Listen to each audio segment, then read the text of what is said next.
देश में आज दो ही चीजें चर्चाओं में हैं, पहला मेलोडी और दूसरा कॉकरोच। पहले की बात तो नहीं करेंगे, लेकिन आज के वीडियो में दूसरे की बात करते हैं और समझते हैं कि आखिर इस विवाद की शुरुआत कैसे हुई। नमस्कार, मैं सौरभ कुमार, आप आयुध देख रहे हैं। सुप्रीम कोर्ट में एक मामले की सुनवाई चल रही थी। दरअसल दिल्ली हाई कोर्ट के कुछ वकील सीनियर एडवोकेट बनने के लिए मामला लेकर के गए हुए थे। इसी मामले की सुनवाई करते हुए भारत के सीजेआई सूर्यकांत ने टिप्पणी की। उन्होंने ये कहा कि देश में बहुत से युवा ऐसे हैं जिन्हें नौकरी मिल नहीं पाती, अपने प्रोफेशन में कुछ अच्छा कर नहीं पाते और उसके बाद वो बाकी सब पर हमला करने के लिए निकल पड़ते हैं। उनमें से कुछ मीडिया में आ जाते हैं, कुछ सोशल मीडिया में आ जाते हैं, कुछ आरटीआई एक्टिविस्ट बन जाते हैं और कुछ लोग क्रांति करने लगते हैं। I understand. There are already parasites in society who attack you people, who attack the system, and you want to join hands with them. No, my lord. I understand, Lord, and I understand. Have you seen there are youngsters like cockroaches.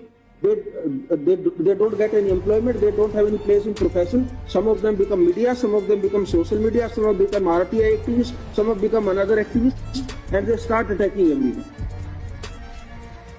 And you people file contempt petition because High Court is not taking up the matter of as if they. CGI साहब का ये video देखते ही देखते viral हो गया और video viral क्या हुआ कि युवा अलग अलग तरह की टिप्पणी करने लगे।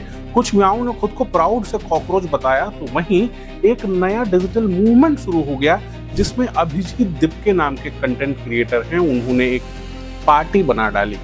पार्टी का नाम रखा गया कॉकरोच जनता पार्टी। बाकायदा वेबसाइट बनाई गई, सोशल मीडिया हैंडल्स बनाए गए और 2 दिनों के अंदर इंस्टाग्राम पे 3.8 मिलियन, अभी जब मैं वीडियो शूट कर रहा हूं तो लगभग 4 मिलियन फॉलोअर्स भी इस पार्टी के हो चुके हैं। दरअसल हुआ क्या कि इन दिनों बेरोजगारी को लेकर के और युवाओं की जो एक्टिविज्म है उसको लेकर के लगातार एक चर्चा छिड़ी हुई।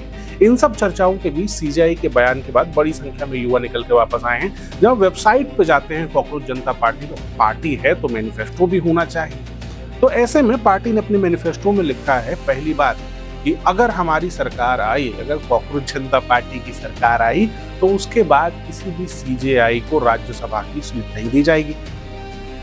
दूसरी मांग है कि अगर किसी भी देश में, किसी भी राज्य में किसी जायज व्यक्ति का वोट कटता है तो ऐसे में चीफ इलेक्शन कमीशन के ऊपर युवापा लगा के कार्रवाई की जाएगी, गिरफ्तारी की जाएगी। महिलाओं को 33% नहीं 50% रिजर्वेशन मिलना चाहिए और इसके साथ ही कैबिनेट की 50% सीटें भी महिलाओं के लिए आरक्षित होनी चाहिए।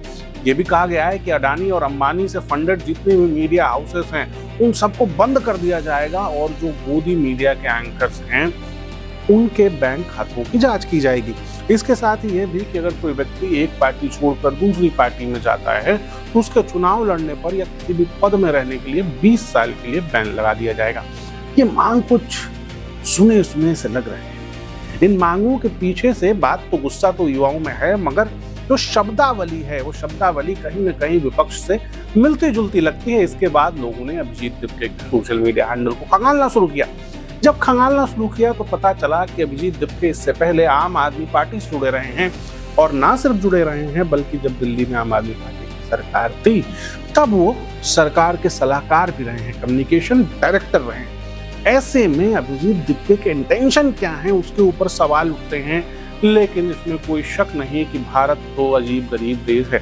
यहाँ पर आप किसी भी बात को लेकर के आइए, सोशल मीडिया पर ट्रैक्शन बन सकता है। यहाँ पर एक ऐसा आइडिया जिसे कोई कल तक सोच भी नहीं सकता था, वो आज का वायरल ट्रेंड बन गया है।